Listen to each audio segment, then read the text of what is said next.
Le damos la bienvenida en la Red 21 al presidente de la Asociación de Magistrados Fiscales del Uruguay, en un momento particular de la vida del país, porque hay un crecimiento de los homicidios, hay un crecimiento de la preocupación de la población por el estado de la inseguridad. ¿Cómo se vive, William Rosa, desde el trabajo de los fiscales? Esta situación que nuevamente está sintiendo el uruguayo promedio, ¿verdad? Que es esta vida de inseguridad. Sí, esto tiene un doble enfoque en lo que tiene que ver con el trabajo de los fiscales, obviamente, en términos sociológicos, criminológicos o lo que fuere, obviamente tiene muchísimo más enfoques, pero en lo que refiere al trabajo de los fiscales tiene una doble preocupación, una preocupación funcional y otra preocupación que es también personal o de seguridad personal, por decirlo de alguna forma. En lo que tiene que ver con el impacto de este tipo de criminalidad, así con aspectos un poco de mafiosos, podríamos decir, o de sicariato, o cuestiones que son muy jodidas para la realidad que nosotros estábamos acostumbrados a vivir, genera esa circunstancia, esa preocupación de ver cómo se resuelven estas investigaciones, cuáles son las líneas investigativas que se tienen para llegar a dilucidar quiénes son los responsables de estos delitos y lograr la condena. Es harto difícil en los contextos que se dan, en los mecanismos de investigación que se pueden tener, en las líneas de investigativas que se pueden trazar. Es difícil, se torna difícil y hay que afinar el lápiz ahí en cuanto a pergeniar líneas investigativas para lograr dar con los responsables de todos estos hechos atroces. Y por otro lado, se genera una situación también que el fiscal que está trabajando en estos delitos, con esta competencia, también empieza a verse expuesto también, cuando esto logra criminalizarse y encontrarse los responsables, a ponerse en el foco de una enemistad respecto de la delincuencia que nos hace preocuparnos porque se piensen en medidas de seguridad atinadas para que no pase como pasa en otros lados, que los fiscales son amedrentados, son amenazados y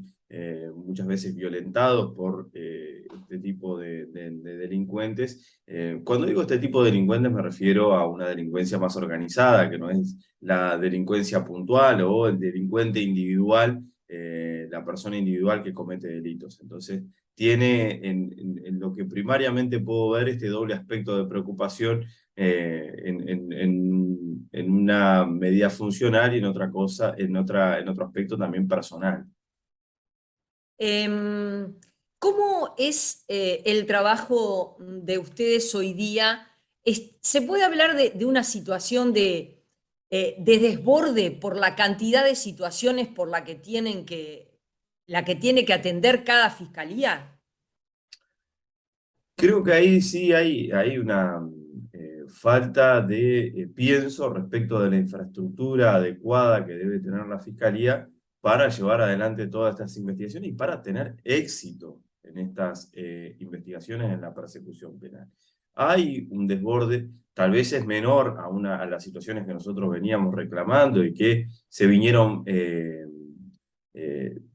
dando paliativos a las situaciones urgentes que estábamos viviendo, pero lo cierto es que la Fiscalía está lejos de tener la infraestructura y los recursos adecuados para afrontar toda la competencia, todos los delitos y las investigaciones complejas que tiene que realizar. Sobre todo en el interior del país, eso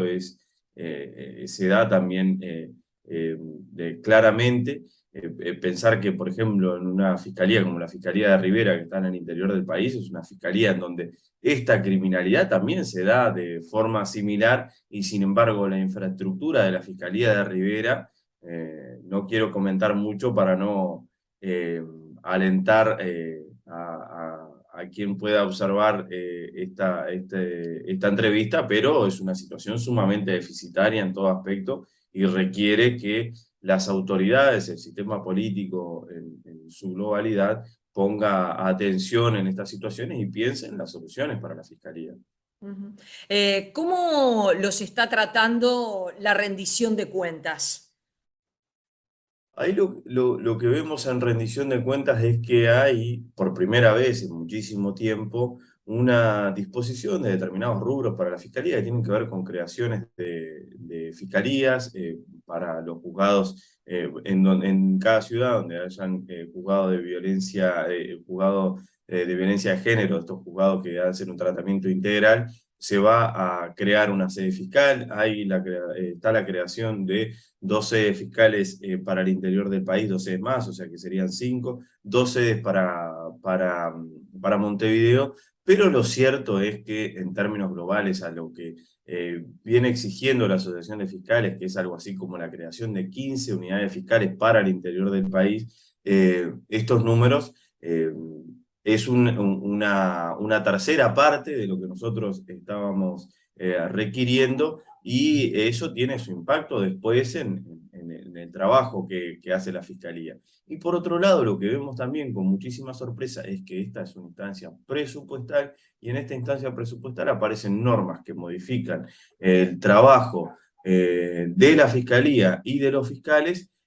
con cuestiones que no tienen una raíz presupuestal, sino que tienen otra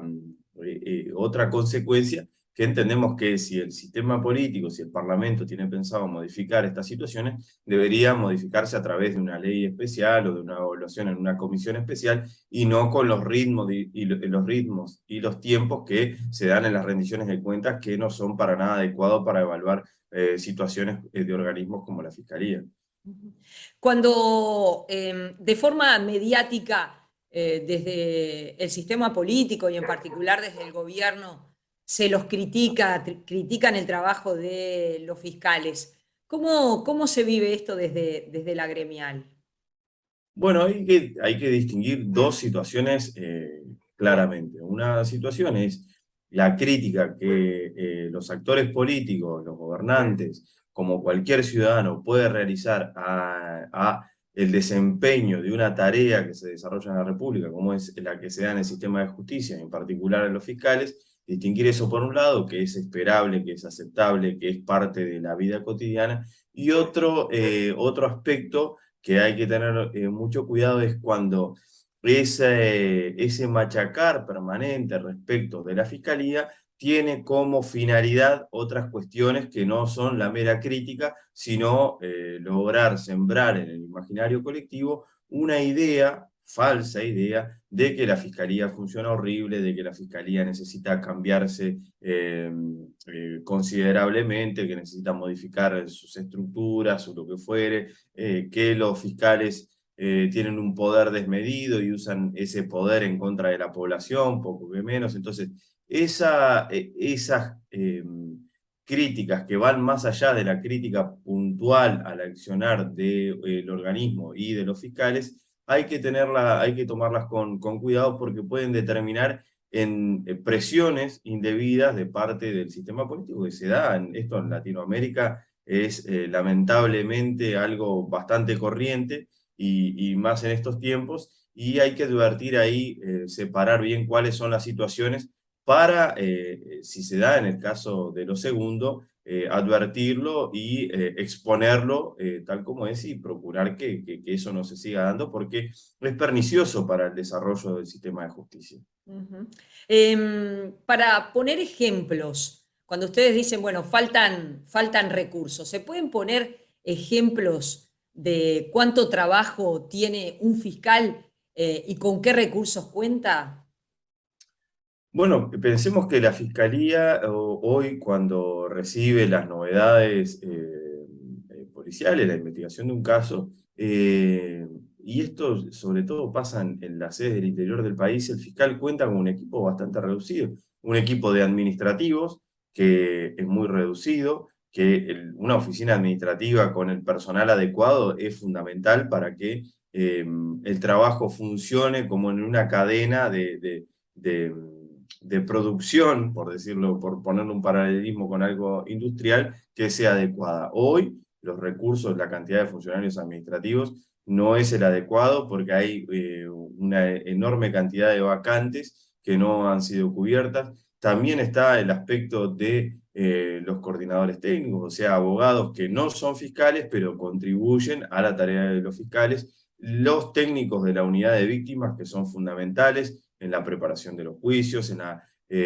preparación, y cuando digo preparación, no es preparación de una víctima o un testigo para ir a declarar determinada cosa, sino la preparación para que esa víctima y ese testigo sepa que va a ir a un juicio, a declarar, que se va a dar determinada situación, y para atender también todo el proceso que viven las víctimas y los testigos, sobre todo de casos complicados, en la dinámica procesal. La cantidad de recursos en ese sentido de la unidad de víctimas tampoco es el ideal, se da en el interior del país, que hay lugares que no tienen la posibilidad de contar con un técnico de la unidad de víctimas que asista a los fiscales en su tarea. Y por otro lado está la insuficiencia de la cantidad de fiscalías. Entonces, todos estos aspectos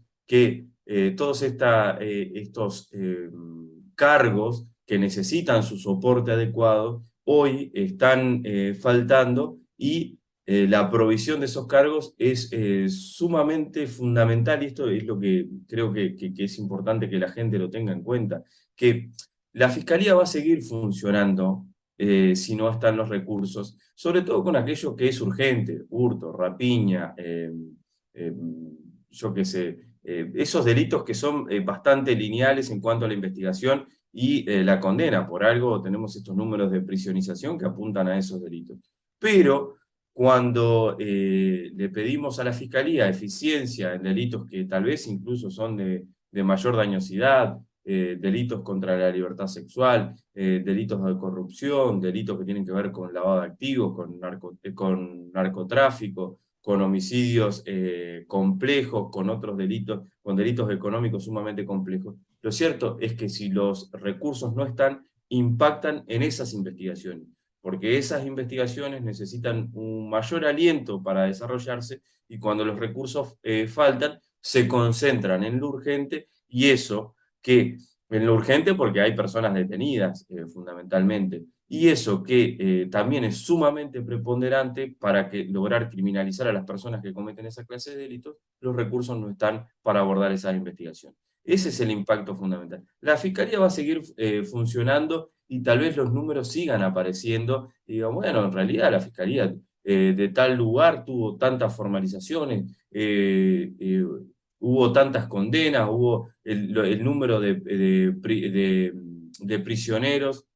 o de personas encarceladas ha aumentado considerablemente, pero hay que ver de qué se compone ese número para ver si estamos satisfechos como sociedad respecto a cómo se criminaliza a las personas que cometen delito en este país.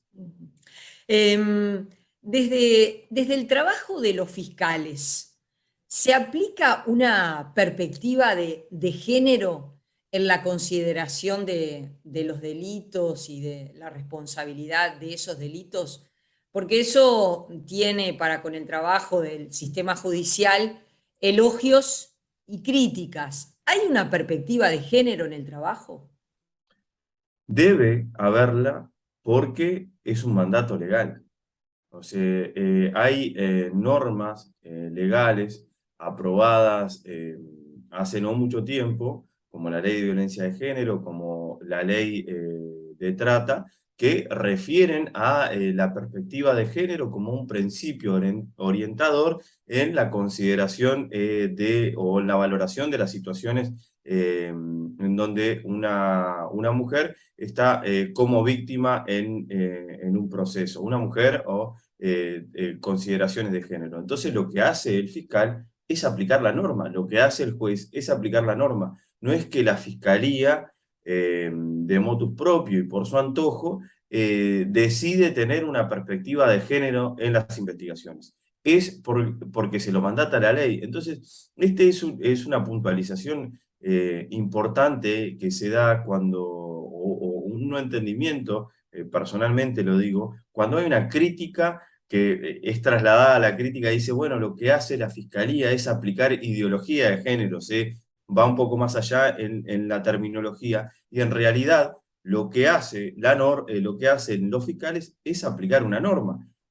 Y es más, los fiscales no podrían no aplicar esa norma. Entonces lo que está haciendo el funcionario es cumpliendo un mandato legal, y por ese mandato legal se le endilgan determinadas intencionalidades que no son tales. Creo que falta que quienes a veces emprenden una crítica observen un poco más la legislación que nos rige, para ver que en realidad lo que los funcionarios hacen simplemente es aplicar la normativa. Ujú. Se puede decir que hay como cierta deslealtad, porque si eso está en la ley, no podría existir el cuestionamiento. Hay como o incomprensión, ignorancia, deslealtad con el trabajo del sistema judicial que aplica la perspectiva que está mandatada por la ley. Imagino que es porque es más fácil criticar a la fiscalía y a un fiscal que propugnar por una reforma legislativa, y sobre todo porque estas cuestiones que tienen que ver con las terminologías o los principios como perspectiva de género son normativas que están consideradas en el marco internacional y aprobadas en otros organismos internacionales de los cuales el Estado uruguayo es parte, y bueno, tal vez es más fácil y es mucho más lineal decir el juez o el fiscal están aplicando ideología de género, porque nadie se refiere a la terminología, usualmente no se refieren a la terminología que realmente refiere la norma, que es perspectiva de género, sino que lo trasladan y dicen, bueno, es una ideología de género, es una fiscalía ideologizada, es una fiscalía con infectadas e infiltradas, se ha dicho en algunas oportunidades, consideraciones que no tienen nada que ver con la realidad y que no responden a lo que en realidad sucede dentro de la Fiscalía. Ha pasado este último tiempo en particular, pero por supuesto que no es la primera vez, que hay mujeres que denuncian, hacen muchas denuncias, pero finalmente mueren a manos de su victimario. Y allí no termina de quedar claro dónde está ese nudo que no se logra resolver, que no se logra desatar para que las mujeres no sigan muriendo, sobre todo cuando no es una sola denuncia, son muchas las denuncias que han presentado. Bien, ahí, claro, lo que pasa es que hay aspectos y es importante, creo, no achacar responsabilidades entre instituciones, no buscar responsables de determinadas situaciones, sino buscar trabajar las situaciones de forma protocolizada y de forma adecuada, para que la respuesta, en definitiva, que el Estado les da a las víctimas sea la adecuada. En lo que corresponde a la Fiscalía, meramente la Fiscalía tiene este rol de la persecución penal. Hoy estamos puestos en esta situación de en caso de existir presumiblemente un delito, tratar bueno, de imputárselo a una persona y considerar determinadas consecuencias para la comisión de ese delito. Después hay otro aspecto que tiene que ver con la violencia de género, o la violencia doméstica o lo que fuere, que tiene que ver con las medidas preventivas o la respuesta preventiva, que eso está en otra órbita, que es en la órbita del Poder Judicial. Evidentemente, hay situaciones que son limítrofes y que son muy difícil de prever qué es lo que pasa. Muchas veces en la cabeza del funcionario dice, bueno, yo tengo a esta persona, tengo estos elementos, no sé si imputar o no imputar,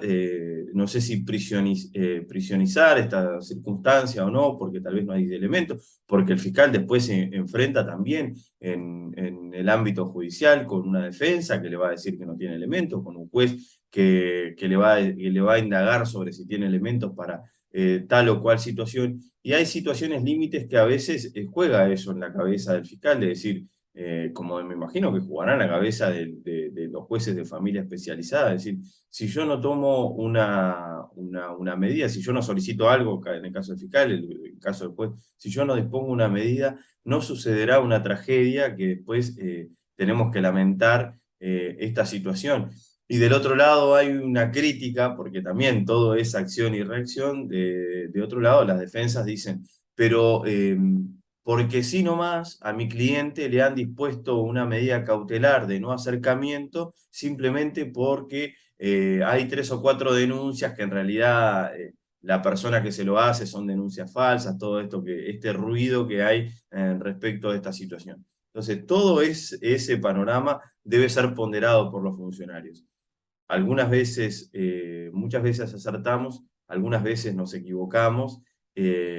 y a veces suceden tragedias que el Estado tiene la obligación de evitarlas y no las evitó. Entonces creo que lo fundamental es compaginar más las acciones de forma interinstitucional para abordar más las situaciones de forma debida, pero igual así uno no puede asegurar que algo que no deba ocurrir no ocurra, porque también hay un trasfondo aquí que va mucho más allá de las acciones de los funcionarios, que es un patrón de violencia que está presente en la sociedad y que tal vez el ámbito de intervención de los funcionarios de estas instituciones no llega a poder prevenir en una primera etapa tan siquiera, ¿no? De que esto ocurra y se manifieste. ¿Cómo ven ustedes que la Fiscalía pase a ser dirigida por un triunvirato, como hoy está evaluando el gobierno proponer? ¿Cómo ven ustedes desde la Asociación de Magistrados Fiscales que la Fiscalía la dirija un triunvirato?